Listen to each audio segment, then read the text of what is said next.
আল্লাহ সুবহানাহু ওয়া তাআলা বলছেন আকাশের কসম, এই আকাশের কসম যে আকাশের মধ্যে অনেক বুরুজ আছে। বুরুজ কি?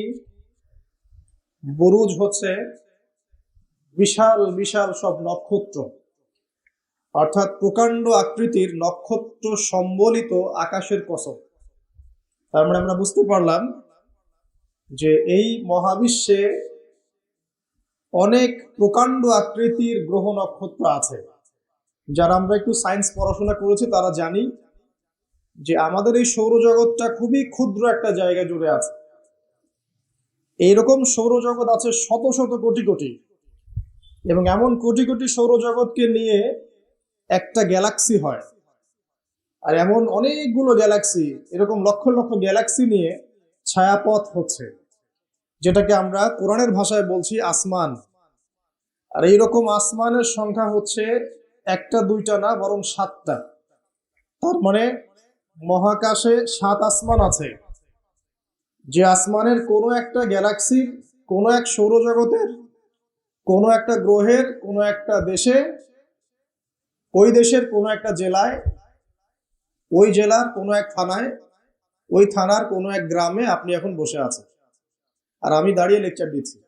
তো এই মহাকাশে আমাদের অবস্থান যে কত ক্ষুদ্র এটা বোঝা যাচ্ছে। আল্লাহ রাব্বুল আলামিন এটাই বলছেন, ওয়াস-সামাই যাতিল বুরুজ, এই বিশাল বিশাল গ্রহ নক্ষত্র সম্বলিত আসমানের কসম করে বলছে।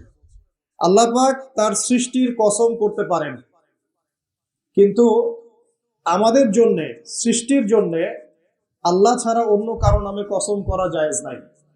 একটা হাদিসের মধ্যে আছে, মান হালাফা বিগাইরি ইসমিল্লাহি ফাকাদ কাফারা, যে ব্যক্তি আল্লাহ ছাড়া অন্য কারো নামে কসম করে সে ব্যক্তি কুফরি করলো। এটা একটা কুফরি। এই যে আমরা বলি মায়ের কসম, বাপের কসম, হ্যাঁ, তারপরে যে আগুনের কসম আছে না, বলি না, মাটির কসম, অনেক কসম আমরা করি। এই কসমগুলো, শপথগুলো করা ঠিক নয়। তো আল্লাহ পাক এখানে বুরুজ বিশিষ্ট আসমানের কসম করে বলছেন, ওয়াল ইয়াউমিল মাউউদ, এবং আমি আরো কসম করছি প্রতিশ্রুত দিনের। ইয়াউম মানে দিন, মাউউদ মানে হচ্ছে যেই দিনটার ওয়াদা করা হয়েছে, মানে প্রতিশ্রুত দিন। এটা কোন দিন? কিয়ামতের দিন। শুকরিয়া। ওয়াল ইয়াউমিল মাউউদ মানে হচ্ছে কিয়ামতের দিনের কসম। আর কিয়ামতের দিনটা কি? একটা বাক্য উত্তর হচ্ছে ইয়াউমা লা তামলিকু নাফসুন লিনাফসিন শাইআ। কিয়ামতের দিন এমন একটা দিন, মানে কোন সত্তা অন্য কোন সত্তার যাররা পরিমাণ উপকার করতে পারবে না। ইয়াউমা লা তামলিকু নাফসুন লিনাফসিন শাইআ ওয়াল আমরু ইয়াউমাইযিল লিল্লাহ, যেদিন সমস্ত কিছুর দায়িত্ব, আমর, কর্তৃত্ব শুধুমাত্র আল্লাহ পাকের হাতে থাকবে। এই হলো কিয়ামতের দিন। এখানে কোনো পলিটিক্যাল সম্পর্ক চলবে না, কোনো বংশের সম্পর্ক চলবে না, রক্ত, বর্ণ, জাতীয়তাবাদ চলবে না। চলবে কি? ঈমান এবং আমল। ঈমান এবং আমল, এর উপরে আল্লাহ পাক যাকে রহম করবেন সেই জান্নাতে যেতে পারবে। মানুষ তার আমলের বদৌলতেও জান্নাতে যাবে না। মানুষ তার আমলের বদৌলতে কখনো জান্নাতে যাবে না যদি না আল্লাহ পাক তাকে রহম করে। একজন আবেদ ব্যক্তির ঘটনা আছে, এগুলো সহিহ হাদিসের মধ্যেই আছে। 500 বছর আল্লাহ পাকের ইবাদত করেছিল। কত বছর? 500 বছর। তাকে যখন বলা হচ্ছে যে তুমি আল্লাহর রহমতে জান্নাতে যাও, বা বলে বসবে কিয়ামতের মাঠে যে আমার আমলের বদৌলতে, তখন আল্লাহ রাব্বুল আলামিন তাকে ডেকে বলবেন যে তোমার সব আমলগুলোকে এক পাল্লায় রাখা হবে, আর আমি তোমাকে যে নেয়ামতগুলো দিয়েছিলাম সেগুলো এখন আরেক পাল্লায় রাখা হবে।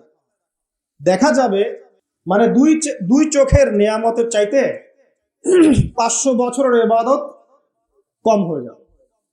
তাহলে এই হলো আল্লাহ পাকের রহমতের একটা আমি নমুনা দিলাম, যে আল্লাহ পাকের রহমত ছাড়া কেউ জান্নাতে যেতে পারবে না। ওয়াল ইয়াউমিল মাউউদ মানে কিয়ামতের দিন, সেই দিন যেদিন কোন নফস কোন নফসের উপকার করতে পারবে না, পৃথিবীর কোনো সম্পর্ক সেখানে টিকবে না। সূরা আবাসার মধ্যে আল্লাহ পাক বলছেন, ইয়াউমা ইয়াফিরুল মারউ মিন আখি, যেদিন ভাই ভাই থেকে পালিয়ে যাবে, ওয়া উম্মিহি ওয়া আবি, মানুষ তার বাবা এবং মা থেকে পালিয়ে যাবে, ওয়া সাহিবাতিহি ওয়া বানি, তার স্ত্রী, পুত্র, সন্তান, এগুলো থেকে মানুষ পালিয়ে যাবে। লিকুল্লি ইমরিইম মিনহুম ইয়াউমাইযিন শা'নুন ইউগনি, সেই দিন প্রত্যেক মানুষ নিজের নফসের কথা নিয়েই ব্যস্ত থাকবে, সবাই বলবে ইয়া নফসি ইয়া নফসি। তবে শুধু একজন ব্যক্তি আছেন এই পুরো মহাবিশ্বে, যিনি বলবেন ইয়া উম্মতি ইয়া উম্মতি। তিনি কে? আমাদের প্রিয় নবী মুহাম্মদ রাসূলুল্লাহ সাল্লাল্লাহু আলাইহি ওয়াসাল্লাম, এই একমাত্র মানুষ যিনি আল্লাহ পাকের সামনে কিয়ামতের মাঠে বলবেন ইয়া উম্মতি ইয়া উম্মতি, হায় আমার, হে আল্লাহ আমার উম্মত, হে আল্লাহ আমার উম্মত। আজকে সেই নবীর আদর্শ আমরা ভুলে গেছি। সেই নবীর সুন্নত পালন করতে গেলে লজ্জা লাগে। ইয়াং জেনারেশন দেখবেন বিটিএস এর সুন্নত পালন করে, ওই যে ম্যানচেস্টার ইউনাইটেডের সুন্নত ফলো করছে, হ্যাঁ, ক্রিকেট প্লেয়ার, ওই যে ফুটবল প্লেয়ার, বলিউডের নায়ক, বলিউডের নায়িকা, হলিউডের নায়ক নায়িকা, এগুলোর সুন্নত ফলো করছে। তো রাসূলুল্লাহ সাল্লাল্লাহু আলাইহি ওয়াসাল্লামের সুন্নাহ মতো দাড়ি রাখতে লজ্জা লাগে, তার মতো কাপড় পরতে লজ্জা লাগে, হ্যাঁ, তার আদর্শটাকে ফলো করতে লজ্জা লাগে। অথচ সেই মানুষটাই কিয়ামতের মাঠে এই উম্মতের পক্ষে কথা বলবেন যে হে আল্লাহ আমার উম্মত, আমার উম্মত। আর এই মানুষটাকেই জীবিত অবস্থায় 15 বার হত্যা করার চেষ্টা করা হয়েছিল। তাকে নবী মুহাম্মদ সাল্লাল্লাহু আলাইহি ওয়াসাল্লামকে বিস্তারিত জানতে বিশ্ববিখ্যাত বই আর রাহিকুল মাখতুম এটা পড়ে দেখেন। জীবন, রাসূল সাল্লাল্লাহু আলাইহি ওয়াসাল্লামের পবিত্র জীবনের উপরে একটা সেরা বই আর রাহিকুল মাখতুম পড়ে দেখেন। তাকে প্রায় 15 বার হত্যা করার চেষ্টা করা হয়েছে এবং তাকে প্রায় 16টা গালি খেতে হয়েছে সারা জীবনে। কতগুলা? যার চরিত্রের মধ্যে যাররা পরিমাণ কোনো পঙ্কিলতা নাই, তাকে মানুষ 16টা গালি দিয়েছে। মানুষ বলেছে এই ব্যক্তি জাদুকর, সাহের, নাউজুবিল্লাহ। এই ব্যক্তি কাযযাব, কাযযাব মানে মহামিথ্যাবাদী। কাযযাব মানে কি? মহামিথ্যাবাদী। তারপরে বলা হচ্ছে এই ব্যক্তি সাহের, জাদুকর। এই ব্যক্তি হচ্ছে মজনুন, পাগল। এগুলো মানুষ বলেছে, আইয়ামে জাহিলিয়াতের মানুষ। তো এই যে আবু জেহেল, আবু লাহাবরা যে কথাগুলো বলেছিল, আজকের এই সো কল্ড বাক স্বাধীনতার যুগে কিছু মানুষ এই কথা বলে না? বলে না? এরা কার উত্তরসূরি বুঝতে পারছেন? নবী সাল্লাল্লাহু আলাইহি ওয়াসাল্লাম বলছেন তোমরা সবাই শুধু বলো কুলু লা ইলাহা ইল্লাল্লাহ তুফলিহুন। হে আমার চাচারা, কুরাইশ বংশের যারা আছেন আপনারা, ইয়া মা'আশারাল কুরাইশ, আপনারা শুধু বলেন কুলু লা ইলাহা ইল্লাল্লাহ, খালি একবার বলেন যে লা ইলাহা ইল্লাল্লাহ তুফলিহুন, আপনারা সফল হয়ে যাবেন, আরব আজম উভয়ের রাজত্ব পাবেন। নবীজি বলছেন এই জন্য আমাদেরকে এখানে একত্রিত করেছো। তখনই হাততালি দিয়ে পাথর নিয়ে রাসূল সাল্লাল্লাহু আলাইহি ওয়াসাল্লামের দিকে নিক্ষেপ করেছে। নাউযুবিল্লাহ। তো তখনই আল্লাহ পাক আয়াত নাজিল করলেন। কোন আয়াত? তাব্বাত ইয়াদা আবি লাহাবিন ওয়া তাব, ধ্বংস হোক আবু লাহাবের দুই হাত, যে দুই হাত দিয়ে সে পাথর নিক্ষেপ করেছে, ওয়া তাব, এবং সে নিজেও ধ্বংস হোক। দেখেন, কিয়ামত পর্যন্ত কোরআন থাকবে না, এই সূরাটা থাকবে না। তো কিয়ামত পর্যন্ত মানুষ কোরআন তেলাওয়াতের মধ্য দিয়ে আবু লাহাবকে গালি দিবে, দিবে না? কিয়ামত পর্যন্ত মানুষ কোরআন তেলাওয়াতের মধ্য দিয়ে আবু লাহাবকে কিন্তু অভিসম্পাত করতে থাকবে যে তুমি ধ্বংস হও, তোমার দুই হাত ধ্বংস হোক। এই হলো নবী সাল্লাল্লাহু আলাইহি ওয়াসাল্লামের শান। তাকে কষ্ট দিচ্ছে মানুষ, বলছে যে মুহাম্মদ সাল্লাল্লাহু আলাইহি ওয়াসাল্লাম এমন ব্যক্তি যার সন্তান জীবিত থাকে না, পুত্র সন্তান জীবিত থাকে না। তখন আল্লাহ রাব্বুল আলামিন আয়াত নাজিল করলেন, ইন্না আ'তাইনাকাল কাউসার, নিশ্চয়ই আমি আপনাকে কাউসার, মহান মর্যাদা দিয়েছি। এটা শুধু হাউজে কাউসারই নয়, কিন্তু হাউজে কাউসার সহ এই যে দুনিয়ার তার সম্মান, তার নাম শুনলে আমরা দরুদ পড়ি, তার ইজ্জত, তার শান শওকাত, এগুলোও কাউসার, সবই কাউসার। তো নিশ্চয় আমি আপনাকে কাউসার দিয়ে দিয়েছি। ফাসাল্লি লিরাব্বিকা ওয়ানহার, আপনি মন খারাপ করেন না, আপনি আপনার রবের জন্য সালাত আদায় করেন, তার পথে স্যাক্রিফাইস করেন। কুরবানি মানে শুধু কিন্তু পশু কুরবানি নয়, এখানে তার পথে আত্মত্যাগ করা, যেটা রাসূল সাল্লাল্লাহু আলাইহি ওয়াসাল্লাম সারা জীবন করে গেছেন। ইন্না শানিয়াকা হুয়াল আবতার, নিশ্চয়ই আপনার যারা শত্রু এরা সব নির্বংশ হয়ে যাবে। তো ওই যে আবু জাহেলের সুন্নতগুলো কিন্তু এখনো চালু আছে। দেখবেন সুযোগ পেলেই মানুষ রাসূলুল্লাহ সাল্লাল্লাহু আলাইহি ওয়াসাল্লামের পবিত্র চরিত্র নিয়ে কথা বলে। তো যারা অজ্ঞ তাদের ব্যাপারে আমাদের আফসোস অতটা নয় যতটা আমাদের এই মুসলিম যুবকদেরকে নিয়ে আমাদের আফসোস। মুসলিম পরিবারে জন্মগ্রহণ করার পরেও আজ পর্যন্ত কেউ রাসূলের জীবনী পড়ে দেখলো না, আজ পর্যন্ত রাসূলের সুন্নাত ফলো করার সুযোগ হলো না, তৌফিক হলো না। 5 ওয়াক্ত নামাজটুকু পড়তে পারছেন না, দাড়িটা ছাড়তে পারছেন না, টাকনুর উপরে কাপড় উঠাতে পারছেন না, হারাম রিজিক ছাড়তে পারছেন না। মাদক ছাড়তে পারছেন না, অথচ আপনি রাসূলুল্লাহ সাল্লাল্লাহু আলাইহি ওয়াসাল্লামের উম্মাহ। আপনার জন্যই আমার জন্যই নবী সাল্লাল্লাহু আলাইহি ওয়াসাল্লাম কালকে আমাদের মাঠে সুপারিশ করবে ইনশাআল্লাহ তাআলা। তো সুপারিশ পেতে হলে তো যোগ্য হতে হবে নাকি? একটা সুপারিশ পেতে হলে তো যোগ্য হতে হবে। যোগ্যতা কি? এক বাক্যে উত্তর হচ্ছে আপনার 24 ঘন্টাকে আপনি নবী সাল্লাল্লাহু আলাইহি ওয়াসাল্লামের সুন্নাহ দিয়ে ঢেলে সাজাবেন। একদম উঠবেন, বসবেন, খাবেন, চলবেন, ফিরবেন, কথা বলবেন, নামাজ পড়বেন, যত কাজ আছে সব হবে কার তরিকায়? রাসূল সাল্লাল্লাহু আলাইহি ওয়াসাল্লামের তরিকায়। যদি এটা শিখতে না পারেন, ওই যে আল্লাহর রাস্তায় সময় দিচ্ছে ভাইরা, 3 দিন 7 দিন 40 দিন চলে যান, দেখবেন 40 দিনের মধ্যে আপনাকে সুন্নত শিখে বাসায় পাঠিয়ে দিবেন ইনশাআল্লাহ। এমন কোন জামাত নাই যেটা 100% পরিশুদ্ধ আছে। তো ওই বিতর্কিত বিষয়গুলো ছাড়েন, বিতর্কিত বিষয়গুলো আপাতত ছেড়ে দেন। সুন্নতটা তো শিখাবে আপনাকে তো নামাজটা শিখাবে, জামাতে নামাজের পাবন্দি শিখাবে, হাদিস চর্চা শিখাবে, তালিম করা শিখাবে, দাওয়াত দেওয়া শিখাবে। এটুক শিখে চলে আসে। কমপক্ষে আপনি আপনার ব্যক্তি জীবনটাতে রাসূলের সুন্নাহটা প্রতিষ্ঠা করেন। সারা দুনিয়ার মানুষ সুদ খায় খাক, অর্থনৈতিক জীবনে গিয়ে আমি সুদ খাবো না। প্রয়োজনে কৃষি কাজ করে খাবো, মাছ চাষ করে খাবো, গরু ছাগল প্রতিপালন করবো, তারপরেও সুদ খাবো। আমি ব্যবসা করতে গিয়েছি, ওখানে নবীর সুন্নত লাগবে, আমি মাপে কম দিতে পারবো না। সারা দুনিয়ার মানুষ দেয়, দেখ, সারা দুনিয়ার মানুষ মজুদ করে করুক, আমি করব না। সারা দুনিয়ার ব্যবসায়ীরা কালোবাজারি করে করুক, আমি করব না। একজন মুসলিম যুবকের চরিত্র হবে আমি। চাকরি করতে গিয়েছেন, চাকরি করা অবস্থায় যদি দেখেন যে হ্যাঁ আপনি নীতি নৈতিকতা বজায় রেখে করতে পারছেন, আলহামদুলিল্লাহ। যদি দেখেন এখানে আপনি ইসলামে টিকতে পারছেন না, রিজাইন দিয়ে চলে আসেন, এসে নিজস্ব প্রজেক্ট তৈরি করেন। এমন অনেক মানুষকে আমরা চিনি যারা বড় বড় চাকরি ছেড়ে দিয়ে, হারাম চাকরি ছেড়ে দিয়ে কৃষিকাজ করেছে, করে আল্লাহ পাক তাদেরকে আমি স্বাবলম্বী করেছে। রিজিক কার হাতে ভাই? আল্লাহর হাতে। আর কোরআনে কিন্তু বেশি থেকে বেশি কৃষিভিত্তিক অর্থনীতির কথাই বলা হচ্ছে। দেখবেন কোরআন পড়ে দেখবেন বেশি থেকে বেশি কৃষিভিত্তিক অর্থনীতির কথাই বলা হচ্ছে এবং ব্যবসার কথা বলা হচ্ছে।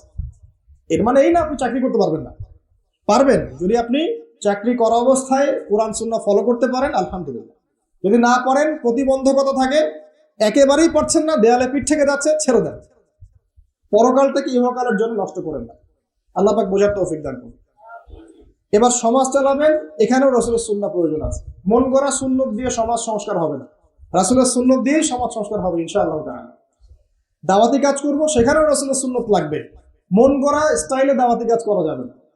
যেটা বলবো, যেটা করব, যেটা মানুষের জন্য কল্যাণকর মনে করবো, এটা রাসূলের পক্ষ থেকে দলিল থাকতে হবে। আল্লাহ পাক আমাদেরকে বোঝার তৌফিক দান করুন, আমিন। এবং এখানে শৈথিল্যতা প্রদর্শন করা যাবে না দাওয়াতের ক্ষেত্রে। গোল আলু মার্কা সব তরকারি দিয়ে চলে, এমন চললে হবে না। আবার খুব চরমপন্থী, মানে পান থেকে চুন খসলেই একজনকে খারেজি ফতোয়া দিয়ে একদম ভিতরে ঢুকাই দিচ্ছে, এইসব চলবে না। মধ্যমপন্থী তরিকা লাগবে। ওয়াকাযালিকা জাআলনাকুম উম্মাতান ওয়াসাতা, আল্লাহ পাক বলছেন এভাবেই আমি তোমাদেরকে মধ্যমপন্থী উম্মত করেছি। মধ্যমপন্থী উম্মত, যারা শৈথিল্যতা প্রদর্শন করবে না, আবার চরমপন্থীও হবে। চরমপন্থায় কি কোনো লাভ হয়? চরমপন্থায় কি ইসলামের উল্টা ক্ষতি হচ্ছে? আবার শৈথিল্যতাবাদী ওই আকীদায় চলে গেলে সমস্যা। তখন দেখা যাবে হারাম হালাল সব গুলায় ফেলছেন, আর একটা গোলালু মার্কা কনসেপ্ট নিয়ে কবরে যাওয়া লাগতেছে। আল্লাহ পাক বোঝার তৌফিক দান করুন, আমিন। তো এক কথায় প্রিয় ভাইরা, ওই কিয়ামতের মাঠে রাসূলুল্লাহ সাল্লাল্লাহু আলাইহি ওয়াসাল্লামই একমাত্র সত্তা যিনি পুরো উম্মার জন্য সুপারিশ করবেন ইনশাআল্লাহ। তো সেই সুপারিশ পাওয়ার যোগ্য হতে হলে আমাদের চলনে বলনে, কথায় কাজে, ব্যবসা, অর্থনীতি সব ক্ষেত্রে রাসূলের সুন্নাহকে সর্বোচ্চ অগ্রাধিকার দিতে হবে। অনেক আদর্শের কথা আমরা বলি, সবচেয়ে সেরা আদর্শ মুহাম্মদ সাল্লাল্লাহু আলাইহি ওয়াসাল্লাম। তার আদর্শের উপরে কোনো আদর্শ নাই। অতএব এই আদর্শটাকে মনে প্রাণে ধারণ করা, লালন করা, মনে মননে ধারণ করে বাস্তবে ইমপ্লিমেন্ট করা। আল্লাহ পাক আমাদেরকে তৌফিক এনায়েত করুন, আমিন।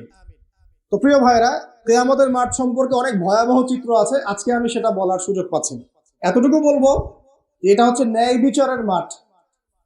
এখানে যাররা পরিমাণ বান্দার হক নষ্ট করে পার পাওয়া যাবে না। আল্লাহ পাকের সাথে জড়িত 1000টা পাপ থাকলেও আল্লাহ পাক মাফ করতে পারেন, ঠিক আছে, কিন্তু বান্দার সাথে জড়িত হক থাকলে বান্দার কাছেই ক্ষমা নিতে হবে। আর একটা পাপ নিয়ে কবরে যাওয়া যাবে না। একটা পাপ, সেটা কি? সেটা হলো শিরকের পাপ। শিরকের পাপ নিয়ে কবরে যাওয়া যাবে না। বেঁচে থাকতেই শিরকের সাথে সম্পৃক্ত যত আকীদা আমল আছে তওবা করতে হবে, ছাড়তে হবে। আল্লাহ রাব্বুল আলামিন আমাদেরকে শিরক এবং কুফর থেকে হেফাজত করুন, আমিন। আল্লাহ পাক এর পরের আয়াতে বলছেন ওয়া শাহিদিন ওয়া মাশহুদ। একটা চমৎকার ঘটনা আসবে সামনে ইনশাআল্লাহ, মনোযোগ ধরে রাখেন। আল্লাহ বলছেন ওয়া শাহিদিন ওয়া মাশহুদ, আমি আল্লাহ কসম করছি শাহেদের এবং মাশহুদের। শাহেদ কি? তাফসীরের কিতাবে এসেছে শাহেদ মানে হচ্ছে জুমার দিন। কোন দিন?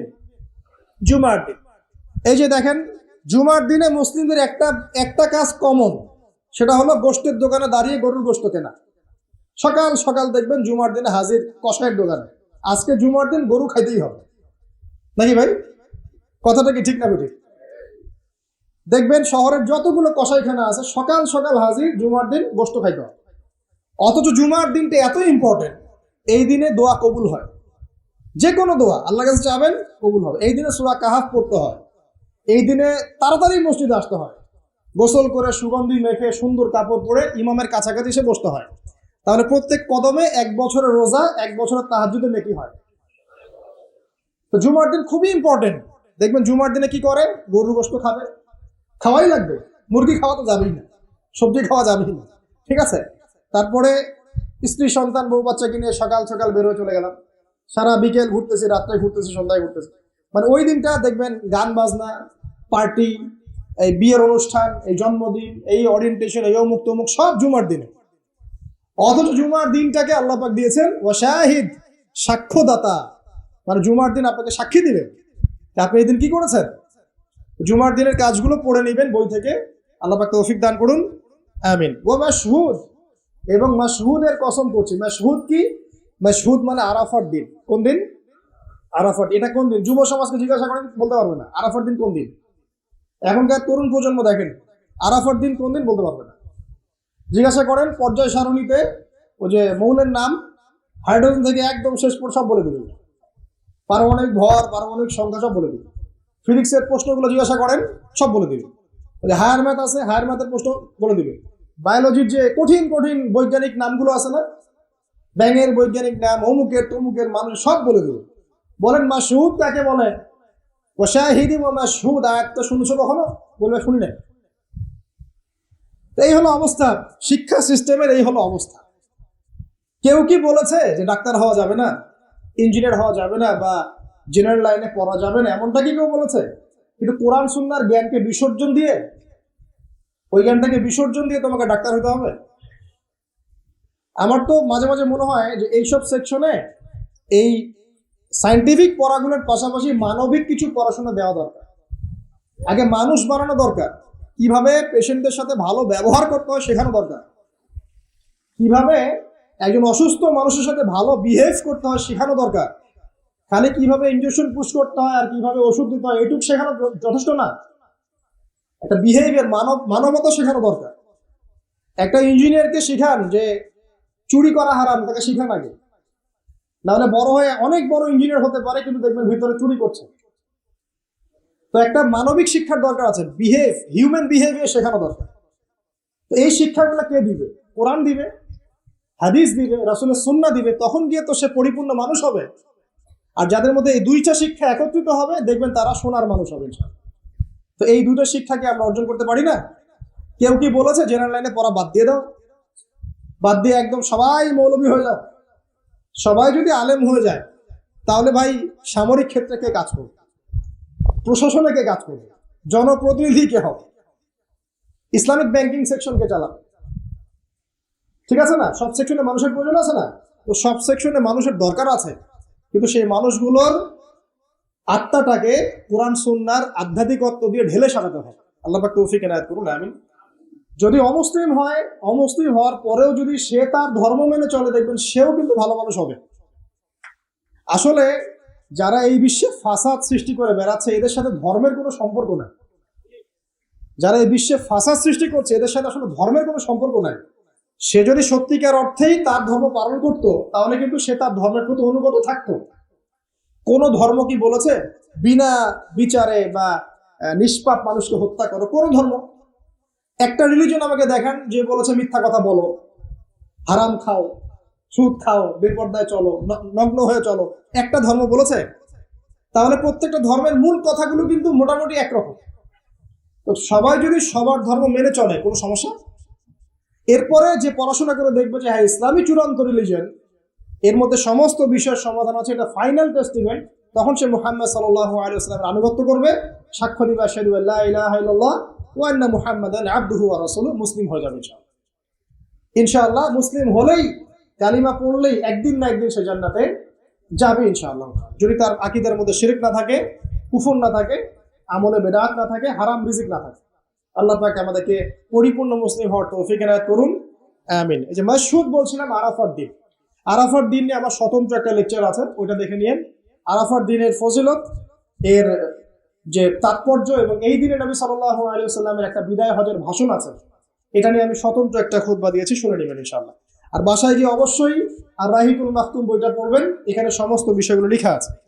এই তিনটা কসম, পুরো মহাবিশ্বের কসম, তারপরে হচ্ছে কিসের, কিয়ামত দিবসের কসম, আর এই যে জুমা এবং আরাফার দিবসের কসম, কসমগুলো কি বড় বড় না, ছোট ছোট? বিশাল বিশাল কসম, মানে বিশাল বিশাল কসম নিয়ে আল্লাহ রাব্বুল আলামিন এখন একটা বড় ঘটনা বলতে যাচ্ছেন। সিকোয়েন্সটা দেখেন, বড় বড় কিছু কসম আল্লাহ করলেন, মহাবিশ্বের কসম, বিশাল বিশাল নক্ষত্রের কসম, ঠিক আছে? জুমার দিন বড় দিন, আরাফার দিন বিশাল দিন, এবং কিয়ামতের দিন একটা ভয়াবহ বিশাল দিন। এই সমস্ত বিশাল বিশাল বিষয়গুলোর কসম করে আল্লাহ পাক বলছেন কুতিলা আসহাবুল উখদুদ। কি কথা? কুতিলা আসহাবুল উখদুদ, আসহাবুল উখদুদ ধ্বংস হয়েছে। কে আসহাবুল উখদুদ? সামনে যাই, মজার একটা ঘটনা আসবে। আন-নারি যাতিল ওয়াকুদ, যখন আগুন দাউ দাউ করে জ্বলছিল, আসহাবুল উখদুদ ধ্বংস হয়ে গেছে যখন আগুন দাউ দাউ করে জ্বলছিল। ইযহুম আলাইহা কুউদ, এবং আসহাবুল উখদুদের লোকরা এই আগুনের কুণ্ডলীর চারপাশে বসেছিল। মনে করেন এখানে বিশাল একটা আগুন জ্বালিয়ে রাখা হয়েছে, এখানে দাউ দাউ করে আগুন জ্বলছে, আর কিছু মানুষ তার চারপাশে বড় বড় কুরসিতে, চেয়ারে হেলান দিয়ে বসে মজা উপভোগ করছে। এই হলো আসহাবুল উখদুদ। এদেরকে আল্লাহ পাক বলছেন এরা ধ্বংস হোক। ওয়াহুম আলা মা ইয়াফআলুনা বিল মুমিনিনা শুহুদ, তারা বসে বসে কি করছিল? তারা বসে বসে দেখছিল যে মুমিন মুসলিমদের সাথে কি নির্যাতন করা হচ্ছে। মুমিন মুসলিমদের সাথে ওই আগুনের মধ্যে যা নির্যাতন করা হচ্ছিল, ওরা চারপাশে বসে বসে এটা অবলোকন করছিল, হাসছিল, মজা নিচ্ছিল। এই আসহাবুল উখদুদরা ধ্বংস হোক। ওয়ামা নাকামু মিনহুম ইল্লা আন ইউমিনু বিল্লাহিল আজিজিল হামিদ, আল্লাহ পাক বলছেন ওই মুমিনদের কোনো দোষ ছিল না যে মুমিনদেরকে ওই অগ্নিকুণ্ডে পুড়িয়ে মারা হচ্ছিল এবং চারপাশে কিছু মানুষ জড়ো হয়ে দেখছিল, মজা নিচ্ছিল। আসহাবুল উখদুদ, ওই মুমিনদের কোনো দোষ ছিল না, শুধু একটা অপরাধ তাদের দৃষ্টিতে। কি সেটা? যে এই মুমিনরা এক আল্লাহর প্রতি ঈমান এনেছিল। এই মুমিন হওয়া ছাড়া তাদের কোনো দোষ ছিল না। কথা বুঝতে পারছেন? এবার চলে আসেন এখানে কিভাবে আসলাম। বহুদিন আগের কথা, কত বছর আমরা জানি না। একজন প্রতাপশালী বাদশা ছিল, এখনকার বিশ্ব নেতাদের মতোই পরাশক্তি, ওই যে আসহাবুল কাহাফের মতো, বা ওই নমরুদের মতো, বা ওই যে ফেরাউন তার মতো একজন প্রতাপশালী বাদশা ছিল। তার অধীনে একজন বড় জাদুকর ছিল। কি ছিল? আচ্ছা, মজা আছে, ভালো করে বোঝেন। একটা বড় জাদুকর ছিল। এখনো কিন্তু বহু কান্ট্রি এই জাদুবিদ্যার চর্চা করে, আপনারা জানেন না। ভিতরে ভিতরে জাদুবিদ্যার চর্চা এখনো চলছে। আর এই জাদু সত্য, জাদু সত্য, চোখের বদনজরও সত্য। সায়েন্স বিশ্বাস করুক না করুক, এগুলো সত্য। কারণ কোরআন বলেছে সত্য, ব্যাস সত্য। জিন সত্য নাকি মিথ্যা? ফেরেশতা সত্য না মিথ্যা? কবরের আযাব সত্য না মিথ্যা? এগুলো তো চোখে দেখা যায় না, বিশ্বাস করলেন কিভাবে? এই চোখে দেখা যায় না বিশ্বাস করেছেন বলেই তো আপনি মৌলবাদী। চোখে দেখা যায় না, অহেতুক বিশ্বাস করছেন, অতএব আপনি একজন মৌলবাদী মানুষ। বুঝতে পারছেন? তো এই বিষয়গুলো বিশ্বাস না করলে কি আপনি মুমিন হতে পারবেন? আচ্ছা, কবরের আযাব সত্য না মিথ্যা আমরা বিশ্বাস করেছি, তোমরা মরার পরে বিশ্বাস করো। আমরা মরার আগেই বিশ্বাস করেছি, তোমরা মরার পরে বিশ্বাস করো। তারপর তোমরা পাক্কা মৌলবাদী হয়ে যাবে। মরার পরে যখন কঠিন কবরের আযাব শুরু হবে, দেখবা যে আইনাল ইয়াকিন, ইয়াকিন কয়েক প্রকার হয়। একটা হচ্ছে আপনার আইনাল ইয়াকিন, হাক্কুল ইয়াকিন, এরকম কথা আছে কোরআনে। মানে আইনাল ইয়াকিন মানে চোখে দেখলাম এবার বিশ্বাস করলাম। রব্বানা আবসারনা ওয়া সামি'না ফারজি'না না'মাল সালিহান ইন্না মুকিনুন। আছে না সূরা আলিফ লাম মিম সিজদা? হাফেজে কোরআন যারা আছেন, আল্লাহর সামনে জাহান্নামীরা বলবে রব্বানা, হে আমাদের রব, আবসারনা, এই যে দেখলাম তোমার আযাব দেখেছি আমরা, এখন পরকালের কথা, ওয়া সামি'না, এই যে শুনতে পাচ্ছি এখন আযাব, ফারজি'না, আমাদেরকে ফিরিয়ে দিন। কোথায় ফিরিয়ে দিবে? দুনিয়ায়। না'মাল সালিহান, আমরা সৎ কাজ করব, ইন্না মুকিনুন, আমাদের ইয়াকিন হয়ে গেছে। তার মানে সবাই বিশ্বাস করবে একদিন না একদিন, তাই তো? যে বহুদিন আগে এরকম প্রতাপশালী বাচ্চার অধীনে একজন জাদুকর ছিল। এই জাদুকরের যখন বয়সটা বুড়ো হয়ে গেল, তখন সে তার ওই বাচ্চাকে বলছে যে আমার তো বয়স শেষ, আমার এই বিশাল জ্ঞানগুলো কি করব? একজন বালক এনে দিন, যেই বালককে আমি এইসব জাদুবিদ্যা শিখিয়ে দিব। ওই যেরকম ছোট বাচ্চাদের মধ্যে একজন। তো এরকম একটা ফুটফুটে সুন্দর বাচ্চাকে খুঁজে বের করা হলো, যে বাচ্চাটা বিচক্ষণ। একে নিয়ে আসা হলো জাদুকরের কাছে। এবার জাদুকর তাকে জ্ঞান শিখায়, জাদু শিখায়। জাদু শিখাতে শিখাতে শিখাতে শিখাতে সে একটু পরিণত হচ্ছে, মানে কৈশোরে পদার্পণ করল। এখন সে যখন জাদু শিখতে আসে, আসার পথে রাস্তায় দেখে একজন পাদ্রী আছে। পাদ্রী মানে কি? পাদ্রী মানে দরবেশ, মানে যে আল্লাহ বিশ্বাস করে, হয়তো আগেকার আসমানি কিতাবে সে বিশ্বাস করত। এমন একজন পাদ্রীর সন্ধান সে পায়। সে ওই পাদ্রীর কাছে গিয়ে বসে। সেই পাদ্রী তাকে আসমানি কিতাবের যে মর্ম, যে বাণী, এগুলো শোনায়। তার কাছে খুব ভালো লাগে যে মাশাআল্লাহ, এটা ইমানের স্বাদ। যখন কোরআন শুনি আমাদের ভালো লাগে না? আসমানি কিতাব যখন শুনে তার কাছে ভালো লাগে। সে বলে যে আমি এটা শিখতে চাই। তখন এই পাদ্রী তাকে বলে, তুমি তো জাদু শিখতে যাও এই বাদশার দরবেশের কাছে, বাদশার জাদুকরের কাছে, যদি ওরা জানতে পারে তাহলে তো সমস্যা। তাহলে উপায় কি? যখন তুমি ওখানে যাবে, যখন দেরি হয়ে যাবে, তখন বলবে বাসার থেকে বের হতে দেরি হয়েছে, বাসার থেকে বের হতে দেরি হয়েছে। আর আমার এখানে বসে যখন বাসায় যাবে, তখন বাসায় গিয়ে বলবে যে ওখান থেকে, ওই যে জাদুকরের কাছ থেকে আসতে দেরি হয়েছে। মানে কৌশল অবলম্বন করতে তিনি শিক্ষা দিলেন। কৌশলের প্রয়োজন আছে না? উদউ ইলা সাবিলি রাব্বিকা বিল হিকমা, হিকমার দরকার আছে না? সত্য থেকে সরে গিয়ে নয়, কিন্তু কৌশল তো করার দরকার আছে। নবী সাল্লাল্লাহু আলাইহি ওয়াসাল্লাম যে হিজরত করেছেন, মক্কা থেকে মদিনা চলে গিয়েছেন, সবাইকে জানান দিয়েছিলেন, এই শোনো আমি হিজরত করছি, জানান দিয়েছেন। রাতের বেলা বের হয়েছেন, কৌশল। রাতের বেলা বের হন নাই, এবং তাকে মারার জন্য চারপাশ থেকে লোক ঘিরে রেখেছিল। এর মধ্য দিয়ে আল্লাহ রাব্বুল আলামিন তাকে বের করে নিয়ে গেছে। তিনি কি সবার সামনে ফেসবুকে জানান দিয়েছে, এই দেখো আমরা বেরোচ্ছি? তো তোমরা তো কৌশলই বুঝো না দিনের কাজে। যে কাজ হবে 1%, আইওয়াশ হবে 99%। এখনকার এই যুগ, হ্যাঁ, দিনের কাজ হবে 1%, আইওয়াশ শোডাউনই বেশি। এই শোডাউন করতে করতে মানুষের চোখ লাগে, যত চোখ লাগে তত সমস্যা সৃষ্টি হয়, এবং আস্তে আস্তে আস্তে আস্তে দিনের দায়রা মাইনাস হতে থাকে। এই বিষয়টার পিছনে তোমরাও দায়ী, কৌশল তো বোঝো না। তো স্মার্ট এবং বিচক্ষণ মুসলিমদের বড় অভাব আছে এখন পৃথিবীতে। যতক্ষণ পর্যন্ত বিচক্ষণতা অর্জিত হচ্ছে না, ততক্ষণ পর্যন্ত ইসলামের বিজয় হচ্ছে না, এটা মাথায় রাখেন। তারপর সামনে যান। এবার এই বাচ্চা খুব সুন্দর করে ব্যালেন্স করলো, একবার এখানে যায়, একবার ওখানে যায়। এই করতে করতে ওই যে জাদুকরের ইন্তেকাল হয়ে গেল, মারা গেল জাদুকর। এবার এই বাচ্চার কাছে মাশাআল্লাহ অনেক এলেম কালাম আছে। এদিকে সে পাদ্রীর জ্ঞানে দীক্ষিত হচ্ছে। দীক্ষিত হতে হতে তার মধ্যে আল্লাহ পাকের প্রতি একটা পরিপূর্ণ ঈমান চলে আসে। সে মুসলিম হয়ে গেল, আলহামদুলিল্লাহ। মুসলিম হওয়ার পরে একদিন সে যখন বাচ্চার কাছে যাচ্ছে, রাস্তায় একটা বিশাল জন্তু দেখা যাচ্ছে। বিশাল জন্তু, কিরকম জন্তু আমরা জানি না। ঠিক আছে, দাব্বাতুল আরদ সামনে বের হবে। কিয়ামতের 10টা নিদর্শন আছে বড় বড়, তার মধ্যে একটা হচ্ছে দাব্বাতুল আরদ, জমিন থেকে ফুড়ে একটা প্রাণী বের হবে। আর এখন মানুষ এগুলো বিশ্বাস করবে না, আমি জানি। 2 দিন পর নাসা যখন বলবে তখন বিশ্বাস করবে। কথা কি বুঝতে পারছেন? তবে প্রাণী এই পৃথিবীর নিচে আছে। রাসূল সাল্লাল্লাহু আলাইহি ওয়াসাল্লাম বলছে 10টা আলামত না আসা পর্যন্ত কিয়ামত হবেই না। তার মধ্যে একটা হচ্ছে দাব্বাতুল আরদ, জমিন থেকে একটা প্রাণী বের হবে। এবং এই প্রাণী শুধু বেরই হবে না, মানুষের সাথে কথাবার্তা বলবে।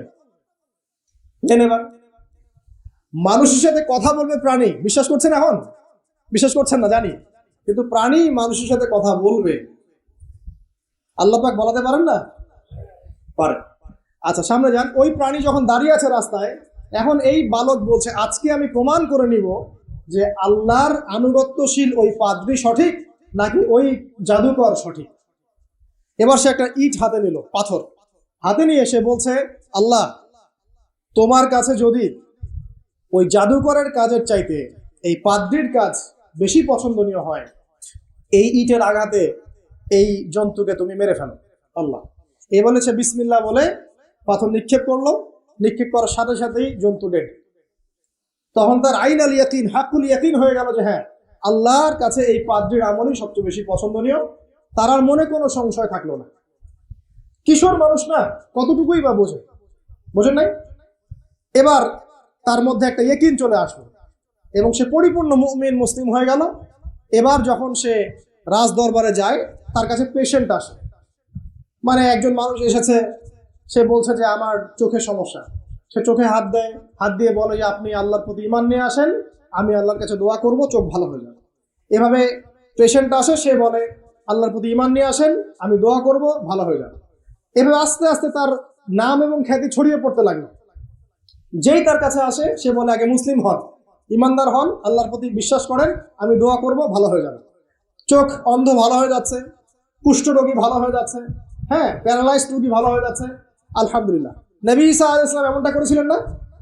আল্লাহ পাক চাইলে করতে পারে। একদিন ওই রাজ দরবারের একজন মন্ত্রী আসছে, এবার ওই রাজার একজন এমপি সাহেব, তার চোখে সমস্যা, সে আসছে, এসে বলছে যে আমার এই চোখের সমস্যা, আমার চোখটাকে ভালো করার দরকার, তোমার কাছে কোনো ওষুধ আছে না? সে বলছে যে আপনি আল্লাহর প্রতি ঈমান নিয়ে আসেন, আমি আল্লাহর কাছে দোয়া করব, আপনি ভালো হয়ে যাবেন। এবার সে আলহামদুলিল্লাহ ঈমান নিয়ে আনলো এবং সে ভালো হয়ে গেল।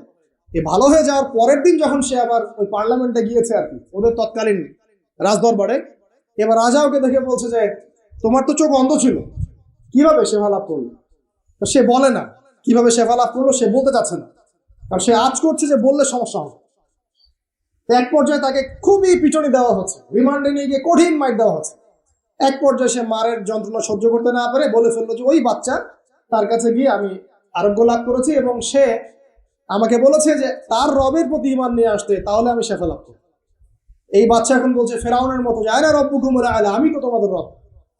নমরুদের মতো, আমি তো তোমাদের রব, আমি তো জানি না যে আমি ছাড়া তোমাদের কোনো ইলাহ আছে। এবার এই লোকটাকে হত্যা করা হলো, এই এমপি সাহেবকে হত্যা করা হলো, বিকজ সে ঈমান নিয়ে আসে। এবার সেই বালককে ডেকে আনা হচ্ছে, বলা হচ্ছে বলো তুমি নাকি তোমার রবের নাম দিয়ে মানুষের ট্রিটমেন্ট করা শুরু করেছো? তখন সেই বালক বলছে হ্যাঁ, আমি এক আল্লাহর প্রতি বিশ্বাস করি এবং তার রাসূলের প্রতি বিশ্বাস করি, তার প্রেরিত আসমানি কিতাবে বিশ্বাস করি। এখন রাজা বলছে আমি ছাড়া তোমাদের কোন ইলাহ আছে আমি তো জানি না। এই সৈন্যবাহিনী শোনো, এই বালককে ধরো, ধরে নিয়ে গিয়ে উঁচু পাহাড়ে নিয়ে যাও, ওখান থেকে ফেলে দাও। কথা বুঝতে পারছেন?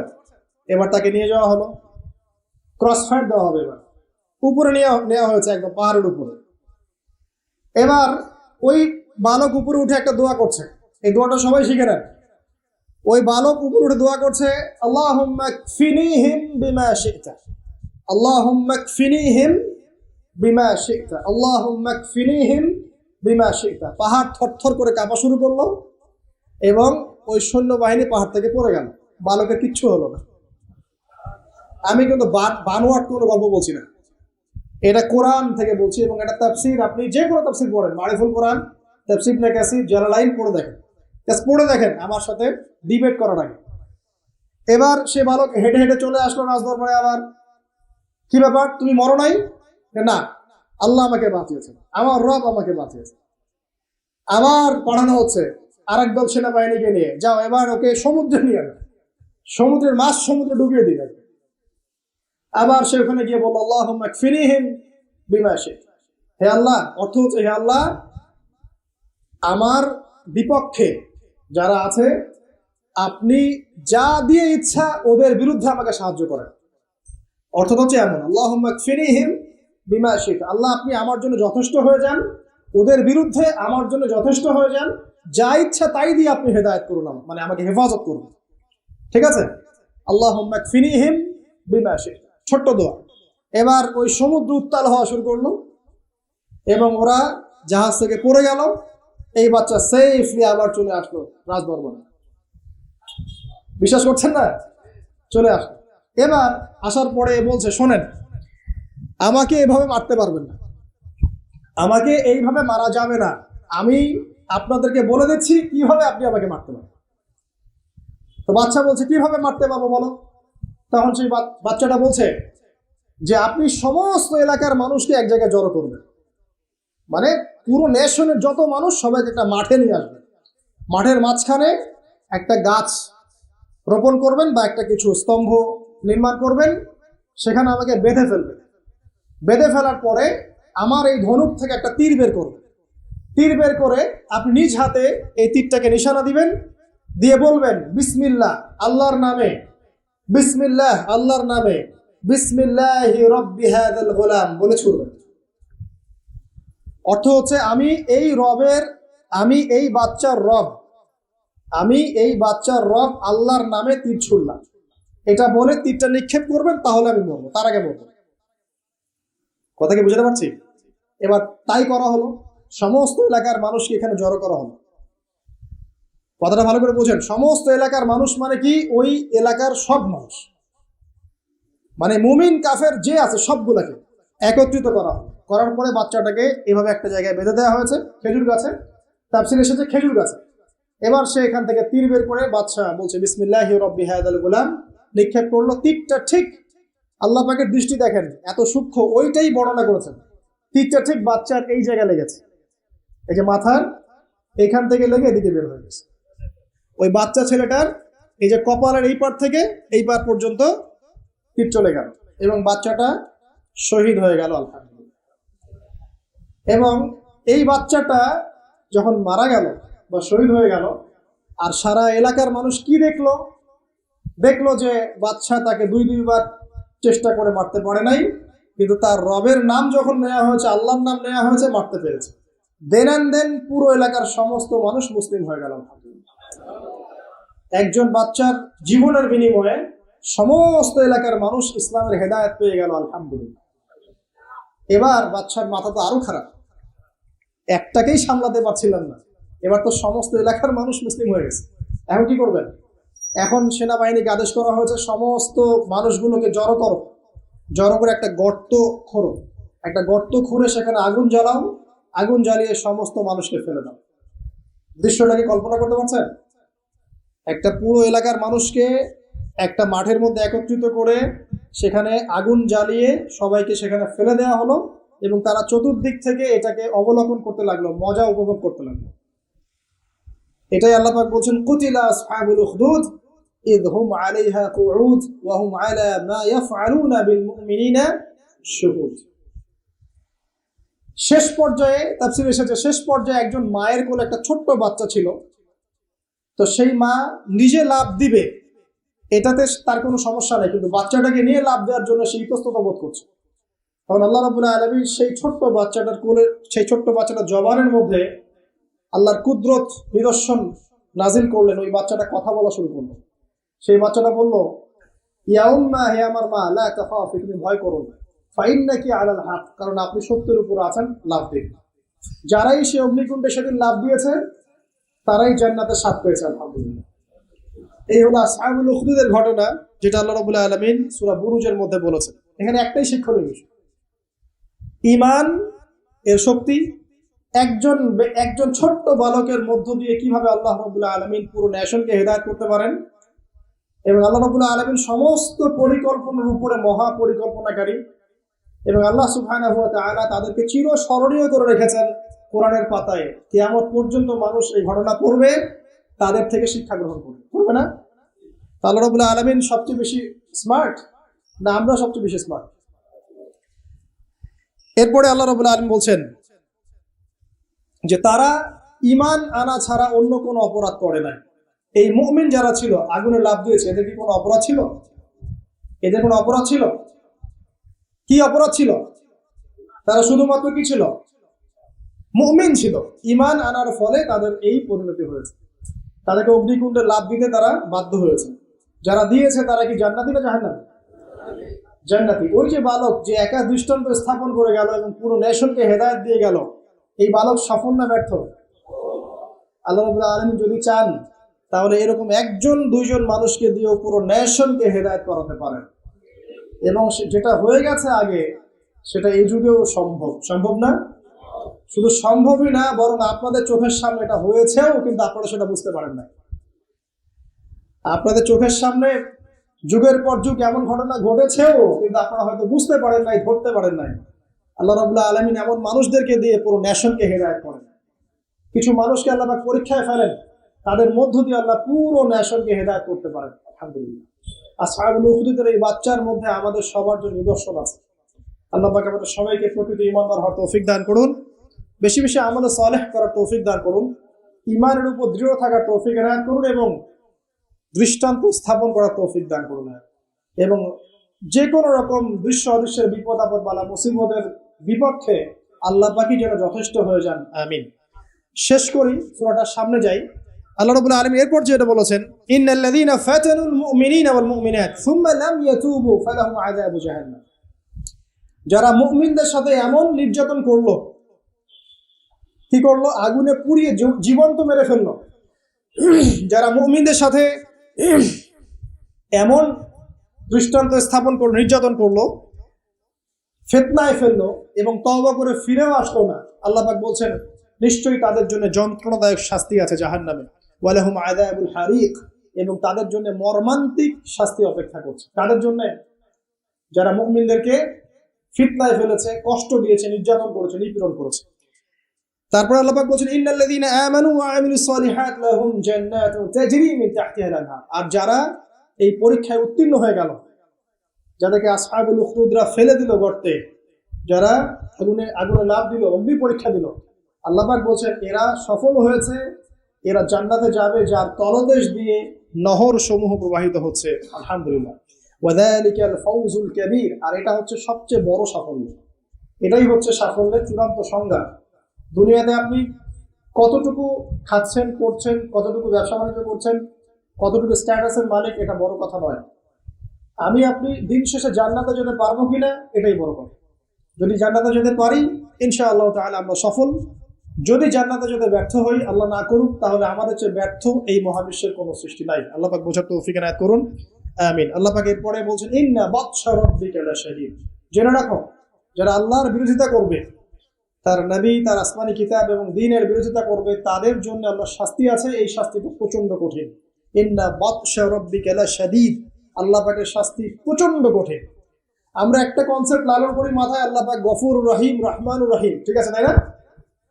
একই সাথে আল্লাহ পাক কিন্তু শাদীদুল ইকাব বটে। আল্লাহ পাক একই সাথে কিন্তু কঠোর শাস্তিদাতাও বটে। আল্লাহ এটা বলছেন, ইন্না বাতশা রাব্বিকা লাশাদীদ। আল্লাহ পাক ছাড় দিচ্ছেন আমাদেরকে, ছেড়ে দিবেন না। কিন্তু তোমরা যারা এখন নামাজ পড়ছো না, সওম রাখছো না, হারাম কাজে লিপ্ত আছো, হারাম খাচ্ছ, এবং জেনায়, পর্নে, মাদকে লিপ্ত আছো, অহেতুক সময় নষ্ট করছো, দিনের কোনো ফিকির নাই, আল্লাহ পাক কিন্তু সবকিছু দেখছেন, আল্লাহ পাক কিন্তু সবকিছু শুনছেন।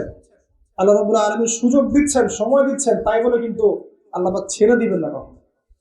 আল্লাহ রাব্বুল আলামিন কিন্তু পুঙ্খানুপুঙ্খ হিসাব নেবেন। এটাই বলছেন, ইন্না বাতশা রাব্বিকা লাশাদীদ। আল্লাহ পাকের শাস্তি কিন্তু বড়ই কঠিন। আল্লাহ পাক আমাদের সবাইকে তার শাস্তি থেকে হেফাজত করুন। আমিন। একটা এক্সাম্পল দিচ্ছি খালি জাস্ট। আবু তালেব নাম শুনেছেন? কে ছিল? রাসূল সাল্লাল্লাহু আলাইহি ওয়াসাল্লামের চাচা। দীর্ঘদিন, বছরের পর বছর তিনি নবী সাল্লাল্লাহু আলাইহি ওয়াসাল্লামকে সাপোর্ট করেছেন।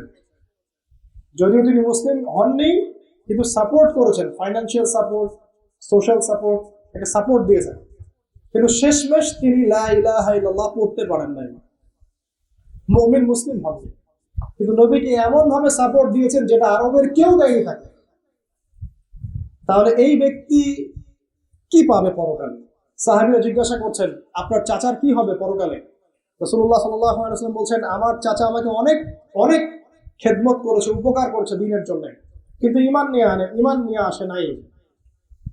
যদি সে ঈমান নিয়ে আসতো, আমি তার প্রতি সুপারিশ করতাম। তিনি চাচাকে বলেছিল না, খালি একবার বলেন লা ইলাহা ইল্লাল্লাহ, আমি আপনার জন্য আল্লাহর কাছে সুপারিশ করব।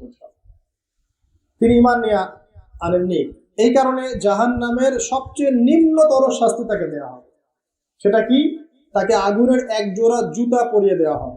আগুনের এক জোড়া জুতা। এই আগুনের এক জোড়া জুতাতেই নাউজুবিল্লাহ তার মাথার যে মগজ, এই মগজটা টকবক করে ফুটতে থাকবে। ইন্না বাতশা রাব্বিকা লাশাদীদ কিভাবে বোঝাবে? এটা হলো আবু তালেবের ব্যাপার। তাহলে যারা এখন প্রকাশ্যে ইসলামের এগেনস্টে কথা বলছে, কাজ করছে, সুন্নতের খেলাফ কাজ করছে, আমরা নামাজ পড়ছি না, সুদ খাচ্ছি, ঘুষ খাচ্ছি, দুর্নীতি করছি, আমাদের কি হবে? জাস্ট নিজের ফিকির করেন, ডান বাম সব ভুলে যান, নিজের কবরের ফিকির করেন, জাস্ট নিজের কবরের ফিকির করেন যে আপনি আমি কবরে গেলে কি করবো, এই ফিকির করেন। দেখবেন নিজে ভালো হলে সব ভালো হয়ে যাবে ইনশাআল্লাহ। নিজে ভালো হবে না, কিছুই ভালো হবে না। আল্লাহ পাক আমাদের সবাইকে আল্লাহর আযাব থেকে বাঁচান, আমিন। আল্লাহ পাক আযাবের কথা বলছেন, সাথে এটাও বলছেন ইন্নাহু হুয়া ইউবদিউ ওয়া ইউঈদ ওয়া হুয়াল গফুরুল ওয়াদুদ। আল্লাহ পাক কঠিন শাস্তিদাতা বটে, তবে আল্লাহ রাব্বুল আলামিন সবকিছু সৃষ্টি করেছেন, আবার তার দিকেই সবকিছু ফিরে আসবে, এবং তিনি হচ্ছেন পরম প্রেমময় একজন সত্তা। কেউ যদি আল্লাহকে ভয় করে ইনস্ট্যান্ট তওবা করে ফিরে আসে, তার জীবনে যত গুনাহ থাক আল্লাহ পাক মাফ করে দিবেন। আপনি যদি সারা জীবন শিরক করে থাকেন, যেটা মহাপাপ, জুলমান আযীম, এখনই যদি তওবা করে ফিরে আসেন, আপনার সমস্ত পাপ তো আল্লাহ পাক মাফ করে দিবেনই, আপনার গুনাহগুলোকে নেকি দিয়ে পরিবর্তন করে দিবেন। আল্লাহ পাক প্রেমময়, ওয়াদুদ একজন সত্তা। আমরা আল্লাহ পাকের দয়া যদি চাই, আল্লাহ পাকের প্রেম ভালোবাসা চাই, আর আল্লাহর মারিফত লাগবে না, আল্লাহকে চিনতে হবে না, আল্লাহর আনুগত্য লাগবে না, তার রাসূলের আনুগত্য লাগবে না, কোরআন সুন্নাহ ফলো করতে হবে না, এগুলো করার পর ইনশাআল্লাহ আমরা আল্লাহ পাকের রহমত পাবো ইনশাআল্লাহ, আমরা আশাবাদী। আল্লাহ পাক আমাদেরকে তার রহমত দিয়ে ঘিরে রাখুন, আমিন। ওয়া হুয়াল গফুরুল ওয়াদুদ যুল আরশিল মাজিদ। আল্লাহ পাক বলেন তিনি মহান আরশের অধিপতি। আরশ সম্পর্কে একদিন বলেছি আমি যে এই কুরসিটাই মহাবিশ্বকে ঘিরে রাখছে, আর এই কুরসিটা আরশের তুলনায় এমন যে একটা মরুভূমিতে একটা ঢাল ফেলে দেন, একটা মরুভূমির মধ্যে একটা থালাকে ফেলে দেন, অনুপাতটা যেমন হবে, আরশ আর কুরসির অনুপাতটা এমন, আরশটি এত বিশাল যেটা 8 জন ফেরেশতা ধরে রেখেছে, তার উপরে আল্লাহ রাব্বুল আলামিন আরশে আযীমে সমুন্নত। তো সে আল্লাহকে চিনতে শিখুন, আল্লাহর আনুগত্য করতে শিখুন। আল্লাহ পাক তৌফিক দান করুন। ফাআলুন লিমা ইউরিদ, আল্লাহ পাক যা ইচ্ছা তাই করতে পারেন। হাল আতাকা হাদিসুল জুনুদ, হে নবী মুহাম্মদ সাল্লাল্লাহু আলাইহি ওয়াসাল্লাম, তোমার কাছে কি এই সেনাবাহিনীর খবর পৌঁছেছে? এটাকে ফিরআউন ওয়া সামুদ, ফিরআউন এবং সামুদের বিশাল পরাক্রমশালী এই ফোর্সের কথা তোমার কাছে কি পৌঁছেছে? এই আসহাবুল উখদুদের সেনাবাহিনীর কথাই বলেন, আর ওই যে ফিরআউন বা নমরুদ বা সামুদ, আদ জাতির কথাই বলেন, এরা সবাই কিন্তু আল্লাহর গজবে ধ্বংস হয়ে গিয়েছে। আল্লাহ রাব্বুল আলামিনের কাছে সবাই তুচ্ছ, আমরা আল্লাহ রাব্বুল আলামিনের ক্ষমতার কাছে তুচ্ছ। তাই এই নশ্বর দুনিয়ায় আল্লাহর অবাধ্যতা করে উদ্ধত অহংকারী হওয়ার কোনো মানে হয়? আল্লাহ পাক আমাদের সবাইকে বিনয়ী বানিয়ে দিন, আল্লাহর প্রতি আনুগত্যশীল বানিয়ে দিন। বালিল্লাযীনা কাফারু ফি তাকযীব, বরং যারা কুফরি করছে এরা তো মিথ্যা প্রতিপন্ন করছে। ওয়াল্লাহু মিন ওয়ারাইহিম মুহীত, আল্লাহ রাব্বুল আলামিন কুফফারদেরকে চতুর্দিক থেকে ঘিরে রেখেছেন। বাল হুয়া কুরআনুন মাজিদ, আর এই যে কথাগুলো বলা হলো এগুলো কোনো অনেক গল্প নয়, বরং এটা হচ্ছে কুরআনুন মাজিদ ফি লাওহিন মাহফুজ, যেটা লাওহে মাহফুজ থেকে নাযিল হয়েছে। আল্লাহ রাব্বুল আলামিন আমাদের সবাইকে এই সূরাটা থেকে শিক্ষা নেওয়ার তৌফিক দান করুন। খুব সংক্ষেপে যদি সামারি করি, তাহলে এই সূরার মধ্যে আল্লাহ রাব্বুল আলামিন বিশাল বিশাল বিষয়ের কসম করেছেন, এবং বিশাল বিষয়ের কসম করে আল্লাহ পাক বড় একটা ঘটনা বলছেন, যে ঘটনার মধ্য দিয়ে একজন যুবককে দিয়ে আল্লাহ রাব্বুল আলামিন পুরো কওমকে হেদায়েত করছেন। একজনের জীবনের বিনিময়ে আল্লাহ পাক পুরো জাতিকে হেদায়েত করলেন। তো সেটা যদি আল্লাহ ওই যুগে করতে পারেন, এখনো করতে পারেন। এখানে আল্লাহর কাছে তারা সাফল্য মণ্ডিত হয়েছে যারা ঈমান এনেছিল, আর যারা ওদেরকে আযাব দিয়েছে, আগুনে পুড়িয়ে মেরেছে, এদেরকে আল্লাহ পাক জাহান্নামী ঘোষণা করেছেন। আল্লাহ পাক বলেছেন আমি শুধু গফুর রহিমই নই, আমি বরং শাদীদুল ইকাব, কঠিন শাস্তিদাতাও বটে।